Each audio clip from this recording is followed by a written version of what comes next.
school ready tonight. 3 claps. 3 claps. 3 claps.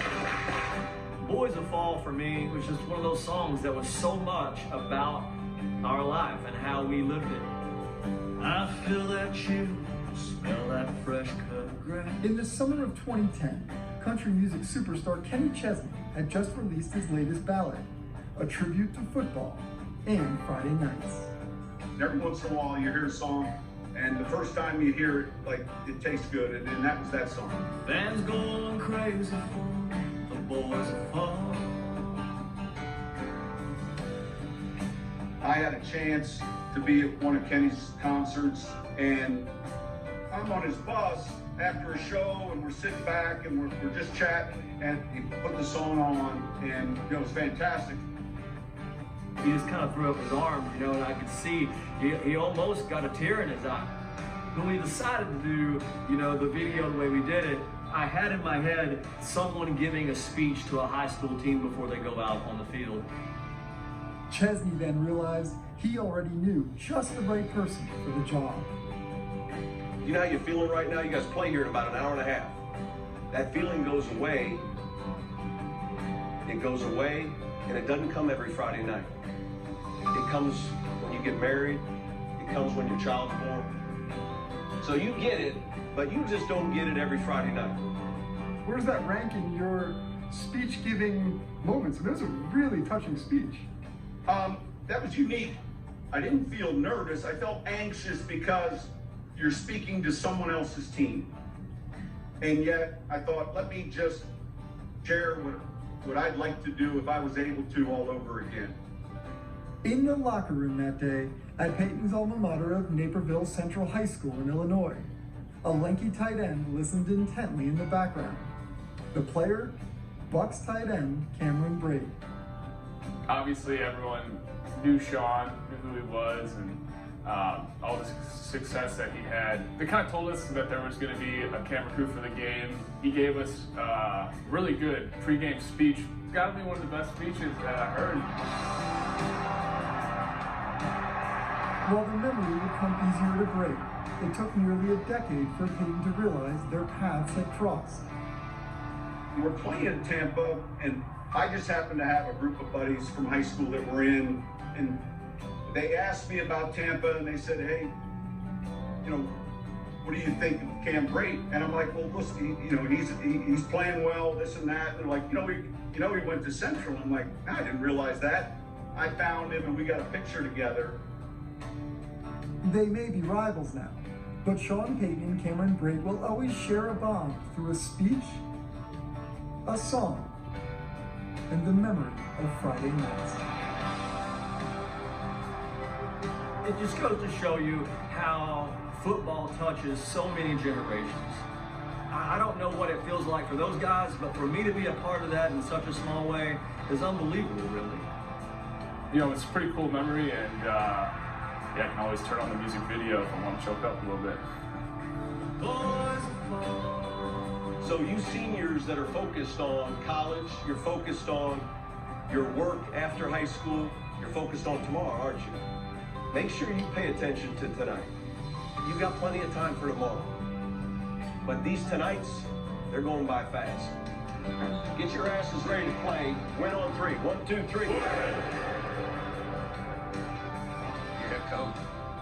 I have nothing to play and nowhere to go, but I am ready now after watching that as we welcome our friend and football fan, country music superstar, Kenny Chesney. Kenny, what is it about that song? It doesn't matter if you're someone like me who never played high school football or these guys. It just, everybody feels something when they hear that song, even 10 years after it was written. What do you think it is?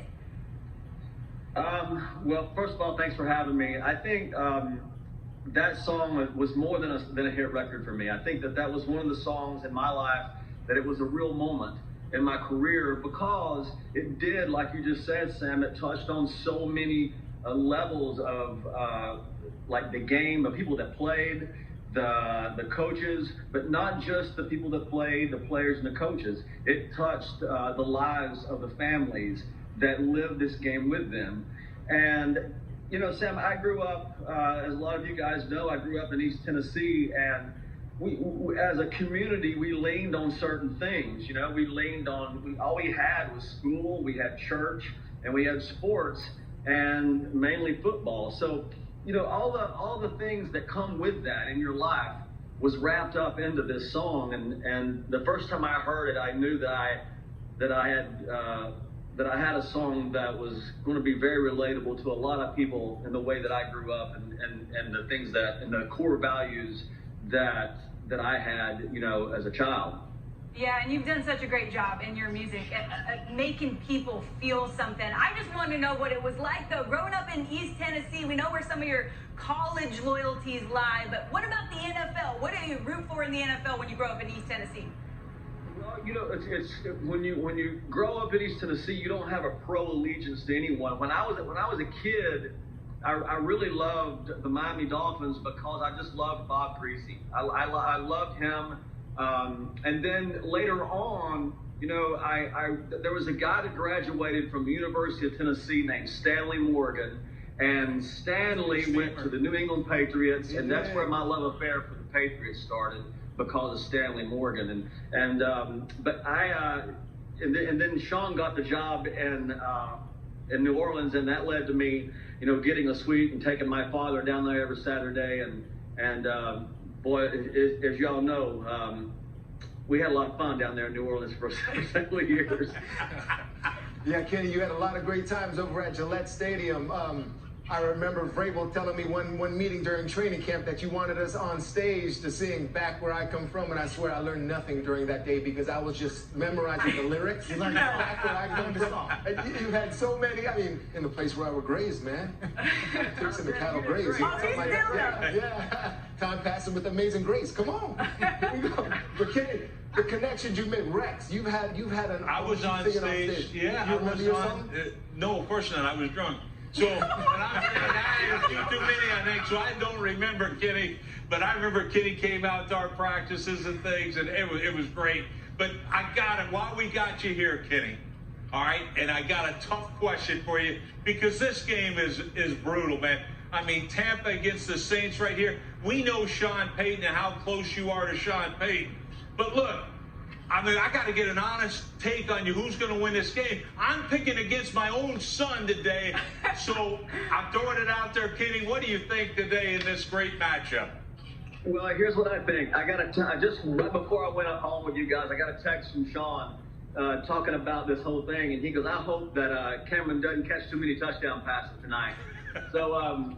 I love him, but I hope he's not that successful. I think it's going to be a great game. I'm glad. I think that Thomas is playing tonight for the Saints, which is really going to help. I think it's going to be an amazing game. And, you know, Tampa Bay's got a lot of weapons, but, you know, the defense is really good for the Saints.